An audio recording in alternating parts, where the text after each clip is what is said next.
గత వీడియోలో చెప్పినట్టు ఫోటోగ్రఫీలోకి రావద్దు అని కాదు నా పాయింట్, తెలియకుండా రావద్దు అని. ఈరోజు కొత్తగా వచ్చిన వాళ్ళు చేసే టాప్ 3 మిస్టేక్స్ చెబుతా. మిస్టేక్ నెంబర్ 1, ఎక్విప్మెంట్ మీద ఓవర్ స్పెండింగ్. మొదటి రోజే లక్షల్లో కెమెరా, లెన్సెస్ కొనేస్తారు. బ్రో, స్కిల్ లేకపోతే బెస్ట్ కెమెరా కూడా నీకు హెల్ప్ చేయదు. ముందు బేసిక్ సెటప్తో స్టార్ట్ చేసి స్కిల్ పెంచుకో. మిస్టేక్ నెంబర్ 2, పోర్ట్ఫోలియో లేకుండా క్లయింట్స్ని చేజ్ చేయడం.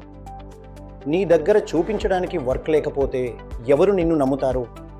ఫ్రెండ్స్, ఫ్యామిలీతో ప్రాక్టీస్ చేసి ముందు ఒక స్ట్రాంగ్ పోర్ట్ఫోలియో బిల్డ్ చేసుకో. మిస్టేక్ నెంబర్ 3, బిజినెస్ సైడ్ని పూర్తిగా ఇగ్నోర్ చేయడం.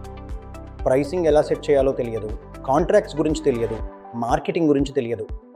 టాలెంట్ ఉన్న బిజినెస్ సెన్స్ లేకపోతే ఫీల్డ్లో నిలబడలేవు. ఈ 3 మిస్టేక్స్ అవాయిడ్ చేస్తే నువ్వు 90% మంది కన్నా ముందుంటావు. నెక్స్ట్ వీడియోలో ఫోటోగ్రఫీలో ప్రైసింగ్ ఎలా సెట్ చేయాలో పూర్తిగా బ్రేక్డౌన్ చేస్తా. ఫాలో అవ్వు, మిస్ అవ్వకు.